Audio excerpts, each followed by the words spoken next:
As the stock market rips during a lockdown, as real estate prices continue to break records, small businesses get destroyed, but yet there's no, Talk a little bit about Gemini and a number of other players in the market have really built financial products around Bitcoin now, right? So it used to just be you could buy Bitcoin, hold it, and that's kind of all it would do. Now there's everything from lending against it, there's earning it, right? There's all kinds of cards that are coming out, et cetera. Just talk about is this good, is this bad? How do you guys think about the kind of the financialization that's happening around the asset?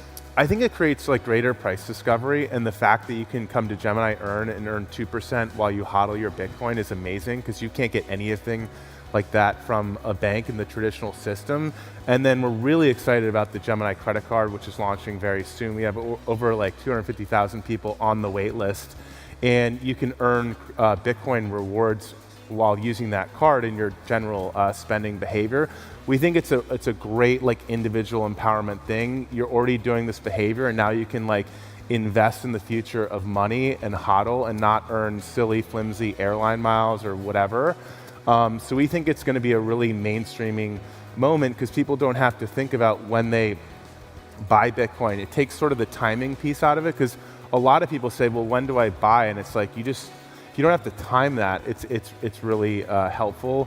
I think it's going to be like the AOL CD-ROMs or discs that were in all the magazines back in the 90s that onboarded millions of people onto the internet. I think a credit card's a really great access point to get into the space. And imagine you buy, let's say, a flat screen TV, you earn 3% back in Bitcoin. One day that Bitcoin that you earn back might be worth more than the TV itself. Airline miles aren't going to do that, right? Points from whatever other credit cards, it's a complete black box. What are the exchange rates? Just gimmicks, right?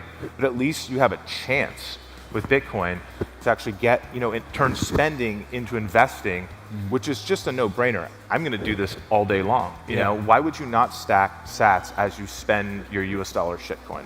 And speaking of stats, how important do you think it is talking about Bitcoin and denominating everything in Bitcoin versus Satoshis? And how do you guys think about that from a pricing standpoint across your products or in the market? Is that something that you think is important or maybe not so much?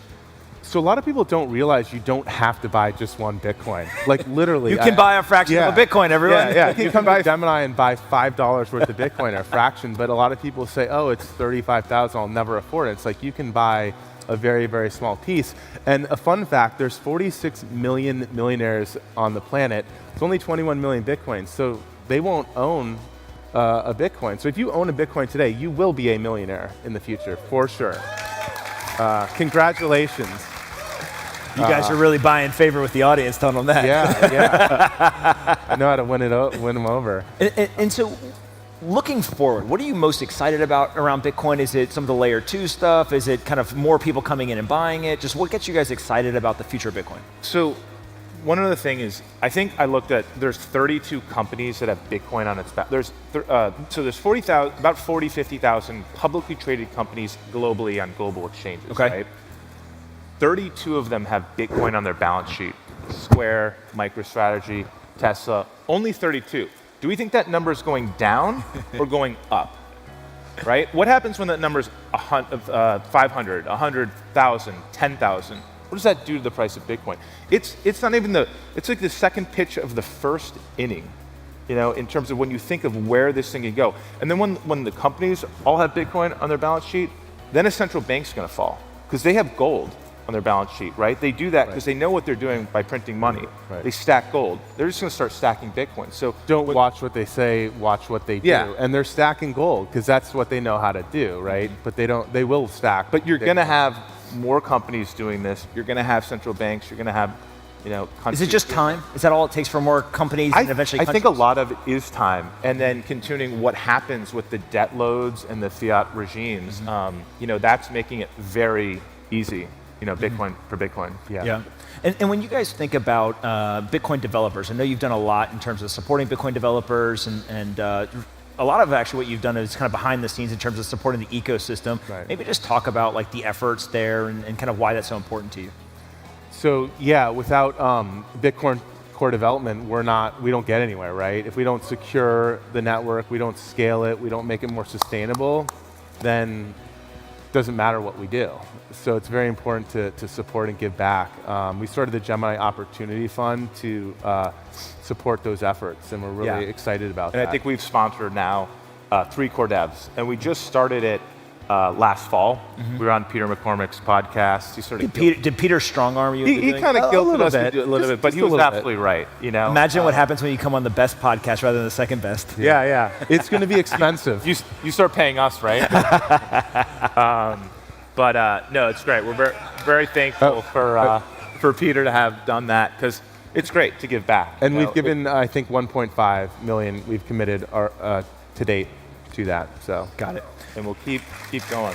And then, before we go to finish up, maybe talk a little bit about the Gemini platform itself. Kind of what are you seeing over 2021 in terms of users? What products are they really kind of flocking to? Are there certain things that they're interested in? Just like, what are you guys actually seeing happen on the platform? Because it feels like the conversation has really gravitated towards the institutions, Elon Musk tweeting and kind of all that. But what is the retail user still doing?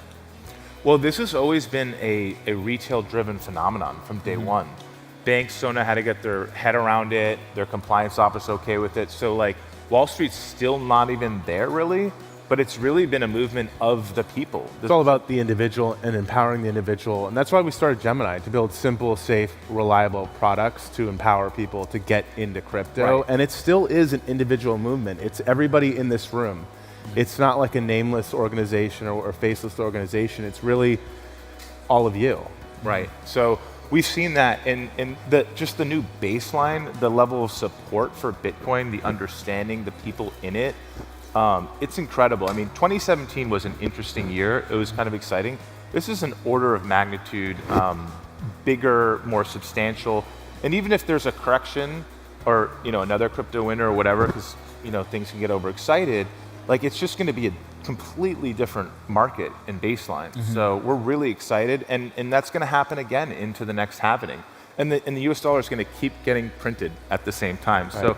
So, we think it's super early days. We've never been more bullish. And like we said, like we think there's at least a 10x from here in terms of price appreciation for Bitcoin, and very likely much more. Yeah.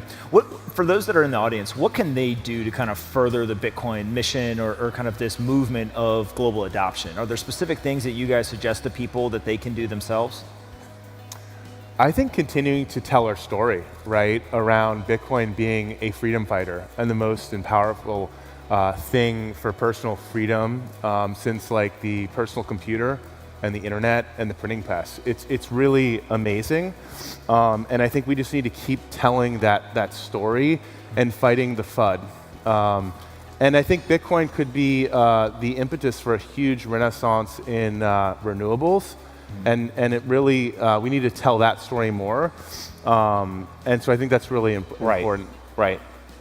Totally. I mean, we could be on typewriters, it's more green than smartphones, but like we understand the value there, how important it is to our freedom, like the printing press, the personal computer, the early open internet. So this is super important and meaningful stuff. All right, I got one question left. You guys don't know I'm going to ask this, but you guys got a lot of Bitcoin.